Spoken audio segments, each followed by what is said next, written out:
شماره ابونه کانال این خیلی چیزی ضروری است برای بلاگرها. برای همه تمام بلاگرها حرکت میکنن که چقدر باشد اما ابونچی خود را زیاد کنند. آخرین برای آن است که چقدر ابونچی زیاد باشد همانقدر شماره تماشابین زیاد میشود و چقدر شماره تماشابین زیاد شود همانقدر بلاگر مشهور میشود و باز شماره ابونچی آن را نشان میدهد که مؤلف کانال چقدر مهنت کرده است و چقدر آدم را به خود جلب کرده ایستاده است. خوش آمدید دوستان، شما در کانال تل بلاگ تیجی میباشید و امروز در برنامه ما تاپ 10 بلاگر مشهورترین دنیا در یوتیوب از جهت شماره ابونچی. دوستان عزیز، از ما گفتن آمد که در این تاپ ما به حساب نگرفتیم کانالانی را که از آن ارگانیزاسی کلان، تلشو و یا اینکه سراینده ها هستند و نگفتن آمد که شماره ابونچی کانال نام برده ما با وقت نوشتن سناریوی ویدیو درست می آید.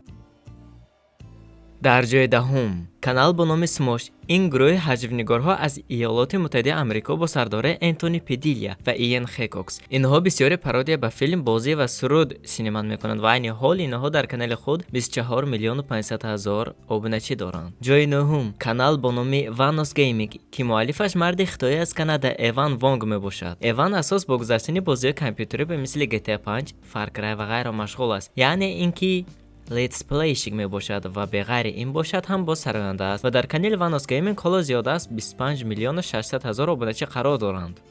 میگذاریم به جای هشتم، باز یک لیتس پلی شیک نوبتی. این بلاگر از اسپانیا می باشد. نام کانالش وگتا 777. این بازی ها به مثل ماینکرافت، فورتنایت و غیره را بازی کرده در کانال خود میگذارد و این حال صاحب 26 میلیون و 941 هزار و 64 ابونچی می باشد. جای هفتم، Olá! Essa menina... Seja bem-vindo para mais um vídeo!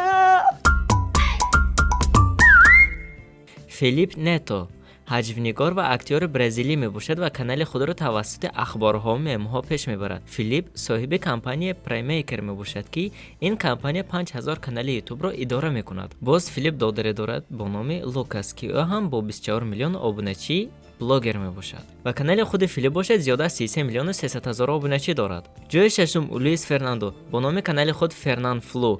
لوئیس بلاگر اسپانی می باشد و کانالش را هم با زبان اسپانی پیش می برد. اساس با ضبط کردن لیتس پلی و ولاگ مشغول است. کمپانی کپکام بازی نوی رزیدنت ایول 2 را برآورد و لوئیس باشد همچون زامبی در آن بازی اشتراک کرده است. حالا در کانال فرنان فلو زیاد از 33 میلیون و 320 هزار ابونچی قرار دارند.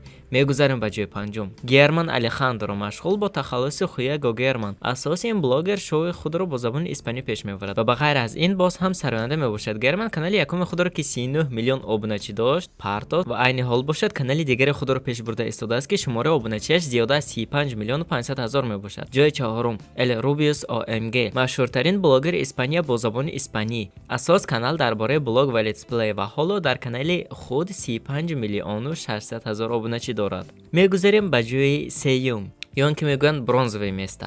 ویندرسون نانیس کامیک برزیلیایی سراینده و استنداپر میباشد. مشهور با ویدیو هجوی خود و غیر یوتیوب او باز به میدان کلان استنداپ میگذراند و در کانال ویندرسون حال 36 میلیون آدم کناپکه سرخ پدپسس را چپلاق کردی زدگی هستند. جای دوم و نقره ما را صاحب میشود گروه استخاص با نام کانالشان دود پرفکت. اساس تماتیک این کانال درباره آن است که چی میشود اگر کلان شوی و بازم این کودک بمانی. این کانال درباره بازی و ورزشی و اکسپریمنت های گوناگون میباشد و در کانال دوب پرفکت حالا باشد زیاده از 43 میلیون و 500 هزار ابونچی هستند. و میگذاریم به جای یکم، پیودیپای مشهورترین بلاگر یوتیوب فیلیکس چلبرگ از شویتسیا می باشد. او ریاکسیون خودش را در مم‌ها، بازی و چیزهایی که به او مخول است نشان میدهد و تماشابینان او را دوست داشتند از سبب گپ‌ها و دشنام‌های خنده‌آور او و بسیار دیگر بلاگران باشند به او تقلید میکنند. در وقت‌های آخر موضوع اساسی کانال درباره آن بود که کانال با نام تی سریز که از آن هندوستان است شماره ابونچی این کانال قریب بود که از پیودیپای میگذشت و ابونچی او و خود او هرچی کوشش میکردند که در جای یکم پیودیپای ایستد. همین گونه شد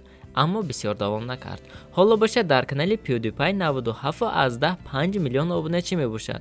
دوستان عزیز، این بود تاپ 10 بلاگر مشهورترین دنیا در یوتیوب و ما تل بلاگ تیجی. تا برنامه نوبتی خوش باشید.